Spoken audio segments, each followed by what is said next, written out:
Man, don't you just hate being wrong? Welcome back to my second Monster Hunter Rise Sunbreak video.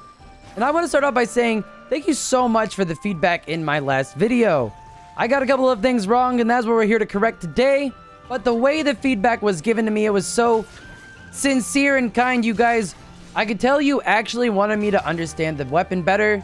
And nobody really came off aggressive or talked down on me for not getting everything right. That's why I love the Monster Hunter community, and that's why I feel like making videos for this game is going to be a lot of fun. So thank you so much. The first thing I want to address is the Kinsect Slash. This was probably my most offensive error, I'm not going to lie. If you push right trigger while you are in the air, whenever you push A, your character will dash to wherever your reticle is. That's super helpful.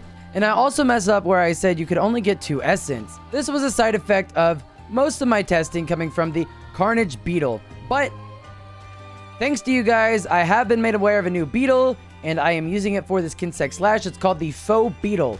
It is a dual essence Kinsect that brings back orange guaranteed. And so if you hit on the monster where white would be, you are able to go back into your Kinsect Slash and get your 3rd essence from the red part. This is super helpful, and if you are great at aiming this while you are in the air, this is a really, really good way to keep your essence up all of the time. I'm not going to lie. I did a couple of hunts with this. You're going to see them in the background. And I didn't really collect essence at all. So that's kind of cool. So here are some situations where I think Kinsect Slash is actually better than the normal aerial combo that you get with the Insect Glaive. Number 1 is going to be small monsters. Things like Arzuros, Rajang, you know, the smaller bodies, where you really have a hard time getting a full jumping round slash combo in. This Kinsect Slash is perfect. You're up, you're in, you're out, and you can choose exactly where you want to be. It's also really useful if you do not have the best time collecting all of your essence in a short amount of time. I use the dual up Kinsect, so really 2 hits and you should be full. But if you're on a really aggressive monster where you're not able to aim or anything like that, go ahead and use the Kinsect Slash, swap to your 2nd scroll, and get your essence through attacking. Totally viable. Now we're going to go ahead and talk about why I personally won't be running this over the original aerial combo most of the time. Number 1 is still going to be damage. The biggest counter argument to this I saw was you could get more diving wyverns off.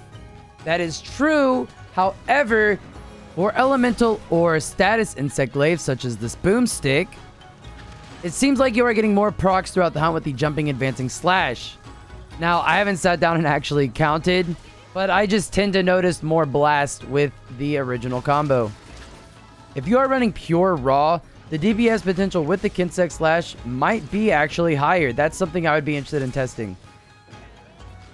So the next thing I need to address is the Kinsect Glide. This also can be aimed with your reticle. Just push the right trigger and boom, you're good to go. Now, even after having this explained to me, I was still struggling to figure out why I would ever use this move, as it is not as fast as the vault, and you actually can't use it effectively if your beetle is not within a certain range. However, user 2Humbus in the comments actually made me aware of the fact that Kinsect Glide gives you super armor, and it comes out immediately if the Kinsect is already out. So if you have a powder type Kinsect already on the monster, this is a really good way to jump into the monster super fast, gather that essence, and start a combo. But this is the only example where I think this is better than the vault.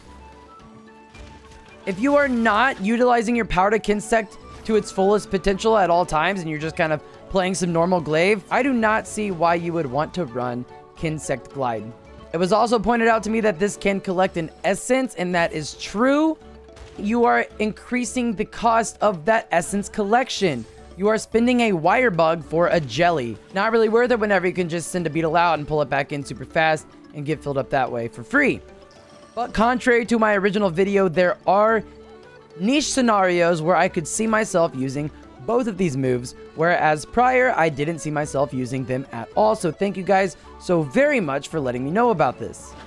And finally, we're gonna do a little bit of an honorable mention here, because a couple of you kind of didn't like the fact that I dogged on the leaping slash so hard.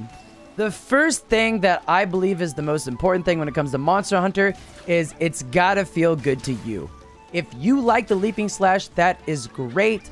A couple of awesome folks in the comments did suggest that this is actually an easier to aim and faster means of getting into your ground combo. Advancing round slash did take some time, and you kind of have to know what your distances are for both the counter and for just getting in for some ground and pound. In terms of getting into your ground combo though, that's totally a feel thing, and you are going to want to run the one that is best for you, regardless if it is leaping slash or advancing round slash. I do think that it is worth having advancing round slash on at least one scroll, because practicing that counter is very good, and if you can get it down, you're going to be jumping up into those aerial combos immediately and throwing some fat damage on the monsters. That's going to be it for me. This was just a quick one to correct some wrongs in my last video, and to thank you all for being so welcoming and for being so helpful when it came to understanding this weapon a little better. If you're not subscribed, you're going to want to be, because my next video is going to be focused on elemental switch axes. Now, I told you I'm an Kinsect Glaive main, but the switch axe in Sunbreak with that new counter is feeling real good, and I've got a couple of good sets that I would like to share with all of you friends. Please hit the thumbs up if you enjoyed this video, because that helps a ton. If you did not know, I stream every single night over at twitch.tv/precision, and we've been getting down on a lot of Monster Hunters, so come join the lobbies. I'm going to go start working on these Switch X builds now. Thank you so much for watching. Good luck on those mantle drops, and I will see you in the next one.